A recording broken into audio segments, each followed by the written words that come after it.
नहमदुहु व नसल्ली अला रसूलिहिल करीम अम्मा बाद फ़अऊज़ु बिल्लाहि मिनश शैतानिर रजीम बिस्मिल्लाहिर रहमानिर रहीम अस्सलामु अलैकुम व रहमतुल्लाहि व बरकातुहू। नाज़रीन मोहतरम, आज का हमारा मौजू है बैठकर नमाज़ पढ़ना कैसा है। अपने मौजू की तरफ आने से पहले मेरी आपसे गुजारिश है कि मेरी वीडियो को लाइक कर दें, साथ में सब्सक्राइब भी करें और बेल को दबा दें ताकि मेरी हर आने वाली वीडियो आप तक बआसानी पहुंच सके। इसको अपने मिलने जुलने वालों में और अजीज़ व अक़ारब में शेयर भी कर दें ताकि वो भी इससे मुस्तफ़ीज़ हो सके। तो नाज़रीन मोहतरम, चलते हैं आज के मौजू की तरफ। जो शख्स बीमारी या किसी उज़्र की वजह से खड़े होकर नमाज अदा नहीं कर सकता तो उसको चाहिए कि वो बैठकर नमाज की अदायगी करे और रुकू सजूद करे। क़याम पर कादिर ना हो तो ऐसे शख्स को चाहिए कि वो किसी भी सूरत में बैठकर नमाज अदा कर ले। अफजल तो ये है कि दो जानू होकर बैठा जाए। अगर दो जानू नहीं बैठ सकता तो फिर आलती पालती मारकर बैठ जाए या घुटनों के सहारे बैठ जाए, और जिस तरह उसके लिए बेहतर और मुनासिब है, जिस तरह आसानी से वो कर सकता है, उसी तरह बैठकर वो नमाज की अदायगी करे। और इसमें यह है कि जब रुकू का वक़्त आता है, रुकू करता है, तो उसको थोड़ा सा झुकना चाहिए और अपनी सरीन को नहीं उठाना चाहिए। अक्सर देखा गया है कि बैठकर जो नमाज अदा करते हैं वो इतना झुक जाते हैं रुकू में कि लगता है जैसे सजदा कर रहे हैं और अपनी सरीन को भी उठा लेते हैं। ऐसा नहीं करना चाहिए, सरीन को नहीं उठाना चाहिए।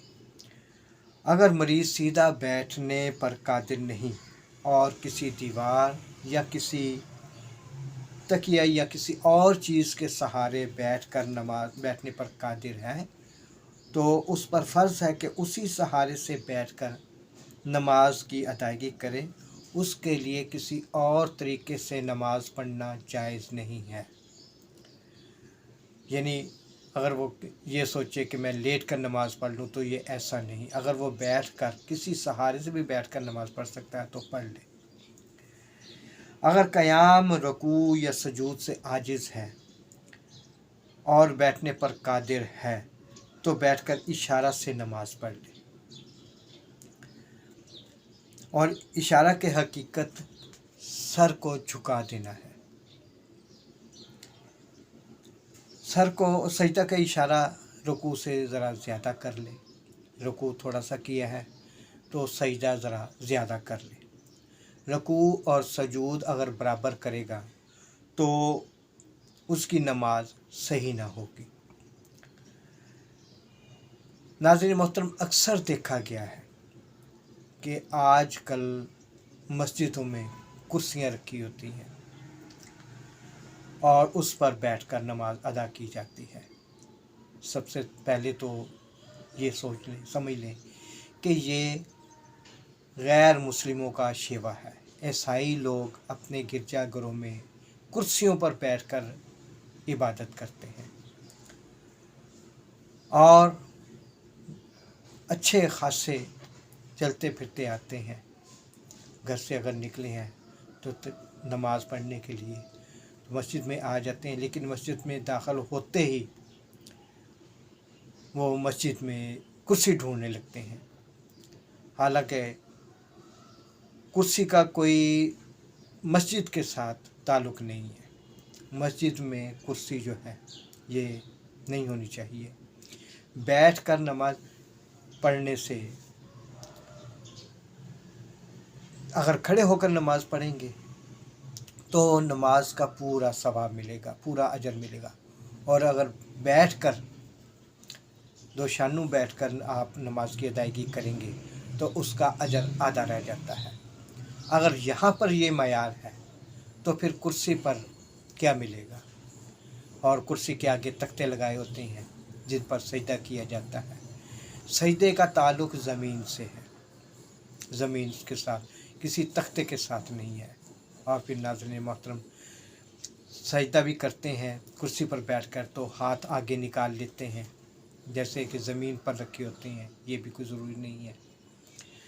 बस ये है कि कुर्सी का जो तरीका है ये मस्जिदों में नहीं होना चाहिए, क्योंकि जब सफ़ बंदी होती है नमाज के लिए तो उसमें ये है कि एड़ियों को देखकर अपनी सफ़ को सीधा कर लें, अपने कंधों को मिलाकर रखें। ये अगर कुर्सी वाला कोई बैठ गया बीच में आके तो सफ़ जो है वो सीधी नहीं रहेगी, सफ़ टेढ़ी हो जाएगी और अल्लाह ताला इससे अपने दिलों को भी टेढ़ा कर देते हैं। तो इसलिए अगर बहुत हद तक ज़रूरत चली गई है कि कुर्सी पर ही बैठकर नमाज़ पढ़नी है तो कुर्सी को साइड पर कर लेना चाहिए, सफ़ के दरमियान में कुर्सी पर नहीं बैठना चाहिए। और फिर ये हजूर सल्लल्लाहु अलैहि वसल्लम की सुन्नत भी नहीं है। हजूर सल्लल्लाहु अलैहि वसल्लम ने हमेशा खड़े होकर नमाज़ पढ़ी, सिर्फ़ वित्रों के बाद जो नवाफिल होते हैं वो बैठकर पढ़ते थे, मुस्तकिल नहीं बल्कि वित्रों के बाद जो नफल थे आप बैठकर पढ़ते थे। तो इसलिए नाज़रीन मोहतरम, जो नमाज का फ़ायदा उसी में है कि हम हजूर अकरम सल्लल्लाहु अलैहि वसल्लम के बताए हुए तरीक़े के मुताबिक नमाज की अदायगी करें और उसी तरह अदा करेंगे तो आप इसका मवाजना कर लें कि जब आप मस्जिद में जाकर सही तरीके से सुन्नत तरीके के मुताबिक अपनी नमाज की अदायगी करते हैं, खड़े होकर रुकू सजूद भी उसी तरह करते हैं जैसा हजूर सल्लल्लाहु अलैहि वसल्लम ने करके दिखाया, तो आपको नमाज में सरूर मिलेगा, आपको नमाज पढ़ने में मज़ा आएगा। और अगर आप कुर्सी पर बैठकर या नीचे बैठकर बग़ैर किसी उज़र के अगर आप बैठकर नमाज़ पढ़ते हैं तो आपको नमाज में वो लुत्फ़ नहीं आएगा, वो मज़ा नहीं आएगा। और नाज़रीन मोहतरम, ये भी जहन में रखें कि जब तक अल्लाह ताला ने हमें सेहत से नवाजा है, जब तक हमें अल्लाह ताला ने इस काबिल बनाया है कि हम अल्लाह के सामने सजदा रेज़ हो सकते हैं, तो नाज़रीन मोहतरम, सजदा के लिए ज़मीन पर अपने सर को झुका देना ये अल्लाह ताला के बहुत पसंद है। नमाज की अदायगी उसी तरीके से करें जिस तरह हजूर सल्लल्लाहु अलैहि वसल्लम ने करके दिखा दी। बैठकर नमाज पढ़ना आपकी सुन्नत नहीं है, इसको कोशिश करें कि मस्जिद में जाकर आप खड़े होकर नमाज की अदायगी करें।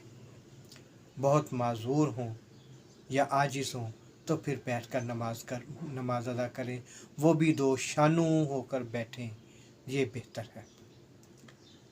अगर हम हजूर सल्लल्लाहु अलैहि वसल्लम की सुन्नत को छोड़कर अपने तरीके से नमाज की अदायगी करेंगे तो वो नमाज जो है वो काबिल कबूल ना होगी, क्योंकि जब खड़े होकर नमाज पढ़ेंगे तो नाज़रीन मोहतरम, इसमें भी अल्लाह ताला की एक मसलहत है कि इंसान की तमाम जो आज़ा होते हैं वो तमाम हरकत में आ जाते हैं, एक तरह की वर्जिश हो जाती है और इंसान की बॉडी के लिए वो बेहतरीन है। वैसे भी जो तरीका है हजूर सल्लल्लाहु अलैहि वसल्लम का, उससे हटकर अगर अमल करेंगे तो वो पकड़ का बायस बन जाएगा। हाँ बैठो, लेकिन बहुत माजूर हो या आजिज़ हो कि बैठने के अलावा गुजारा नहीं है तो बैठकर नमाज़ पढ़ें, वगरना नमाज जो है ये खड़े होकर पढ़ने का हुक्म है। हजूर सल्लल्लाहु अलैहि वसल्लम ने हमें इसी चीज़ का हुक्म दिया है, इसी बात का हुक्म दिया है कि हम तरीके से नमाज़ पढ़ें। आपने तरीका बता दिया, हम उसी तरीके से पढ़ेंगे तो उसमें इंशाअल्लाह हमारे लिए बेहतरी होगी, यहाँ पर भी बेहतरी होगी और इंशाअल्लाहुल अज़ीज़ जब हिसाब किताब का वक़्त आएगा तो हमारी नमाज भी सही होगी اور جب نماز صحیح ہوگی تو آئندہ کے آنے والے تمام معاملات جو ہیں وہ بھی درست ہوں گے۔ اگر ہم نماز ہی تروڑ مروڑ کر پڑھیں گے تو اس کی پکڑ ہو جائے گی۔ اس لیے کوشش کرنی چاہیے کہ کھڑے ہو کر نماز کی ادائیگی کریں۔ اگر بیٹھنا ہے تو پھر بہت عاجز جب ہوں تب بیٹھ کر نماز پڑھیں، وگرنہ نماز کھڑے ہو کر پڑھیں۔ اللہ تعالی ہمیں اس پر عمل کرنے کی توفیق عطا فرمائے، اور جو کچھ کہا سنا کیا ہے اس میں کوئی کمی کوتاہی رہ گئی ہے تو اللہ تعالی ہمیں اس سے معاف فرمائے۔ آپ سب کے لیے اچھی اور نیک دعاؤں کے ساتھ اجازت چاہتا ہوں۔ والسلام علیکم ورحمۃ اللہ وبرکاتہ۔